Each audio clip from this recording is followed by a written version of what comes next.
Prabhupada just loved her, and he loved to goad her and make her cry. All kinds of things he would do to make her cry. One time when I was destined to go somewhere, he said, well, you know, your father's going far away. He may never come back. She starts going like this, and then but he says, I think, wait, you want to go with him? Yes, Prabhupada. All right, then we can put you in one of his suitcases and pack you up tight.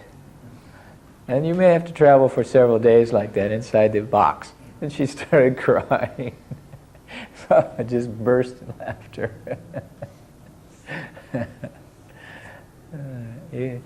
He loved to show her off in India. When we first came, by then she was about 3 or so, and she was able to dance and chant on the stage. He'd request her to come up and dance every night at those Pandal programs and stuff, because it just captured India to see this. Prabhupada did things like he had a wedding on stage. You know, he married a couple of Western devotees. He had all these white elephants dancing up there. He really put on a show in Cross Maidan. It just put us on the map here, basically. He always made you feel like his friend.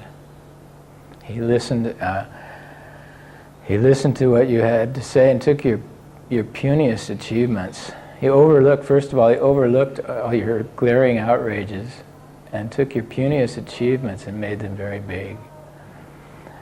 I'll never forget this. I had worked hard on this Berry Place temple, several months building carpentry, and we didn't have the devotees to help then in those days. There were only 3 or 4 of us total, and a couple of English boys, new English boys. So it was pretty much a one-man job. And I was going to stick to the standard that I'd set out when I designed it, even though Prabhupada was in England pushing me day and night to finish this thing so he could get on with things. But he respected the fact that I wanted it done just right, because it was going to be a central showplace in what was then the most happening city in the world, and right in the main street, and that people who saw it should see something perfectly done. I was determined to make it that way, and Prabhupada went along with that for months, despite his discomfort. And one day after we walked, it was finished. The deities had been inaugurated. We took a walk in the park one morning. Shortly thereafter, we were walking back in, and Prabhupada looked at the front of the temple. He looked it up and down, and he motioned to, I believe it was to Gurudas or Mukunda, and he said, "You shall put a plaque on the front of this door." And he showed with his cane beside the door a place where he wanted the plaque, a brass plaque. "And you will put on that plaque, this temple has been built by the hard labor of Shyamsundar Das." There you go.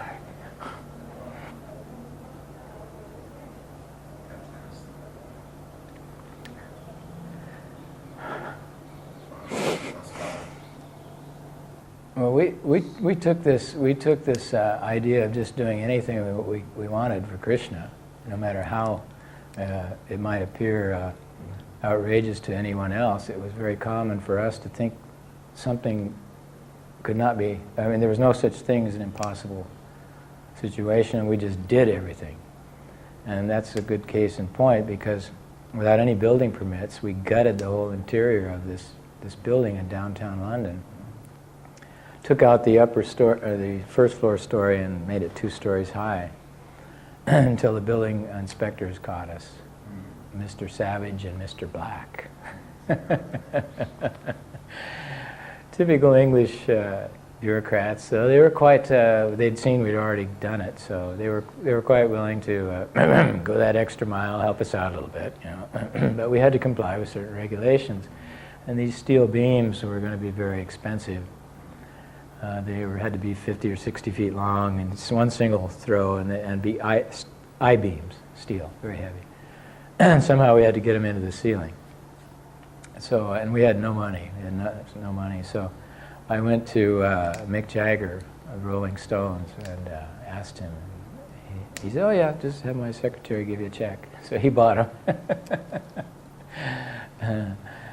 Those days we rubbed elbows with those characters. You know, after we lived at John Lennon's house, we still maintained contact with all the Beatles during those times and interacted with them whenever we needed something or whenever they needed something. One day John Lennon called up and asked if I could come and carve a piano for him, that Yoko wanted a Krishna carved in the music stand in the front of her piano, white piano. And the piano was in the ground floor of Apple Studios on Savile Row, next to the recording studio. So it took about a month, but I carved a very nice Krishna in that piano. And during that time, happened to be just after Brian Jones had died of the Rolling Stones, and they were breaking in a new guitar player named Mick Taylor.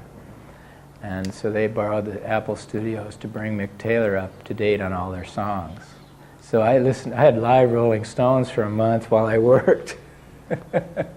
Hey, you get off my cloud, and over and over. And we thought nothing of it. This was just an ordinary thing. And Prabhupada made us feel that.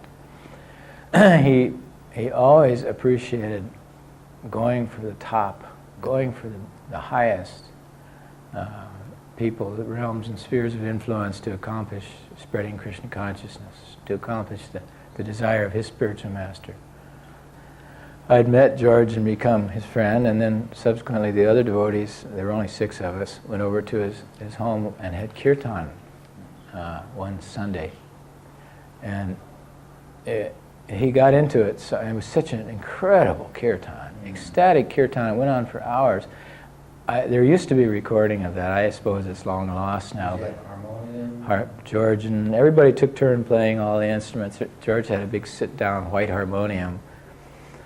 And, it was a foot pedal with foot pedals.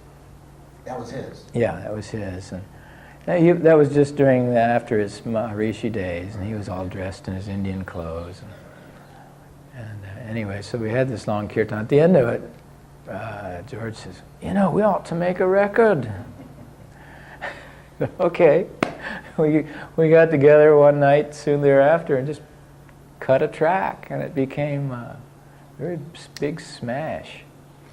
Prabhupada used to love to get our record sales reports in by letters, He'd call up or telegram, congratulations, and he was always, even from far away, I was talking about his management skill, he would keep us going over there. And he would always inculcate a kind of transcendental competition among the devotees. That so-and-so is doing this, what are you doing? It was never bitter or anything like that. If it got out of hand, then it did sometimes even. But, so we always tried to strive not only to please Prabhupada the most, but to outdo our god brothers, sisters. So the record was cut, and then, and this was kind of the way it worked out. Prabhupada really wanted to come. He wanted to come to London so bad after that. The record was out. We were becoming #1 in the nation and all over Europe. But we kept saying, "Oh, you can't come yet, Prabhupada. There's no place to stay." And finally, he just announced, "I am coming." So we raced around, and I asked John Lennon if he could stay out there. He said, "Sure, why not?" He says, "You can all stay out there and help me work on my new house." He treated George like an old friend.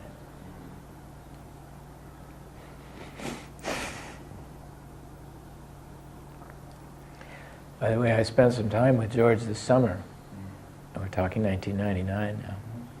And George has reached a very high level of spiritual development, I'm happy to say. He chants Hare Krishna every day. And he's totally serene and has accepted life as it is. He's realized, he's actually achieved a much higher level of self-realization than I can ever hope to achieve.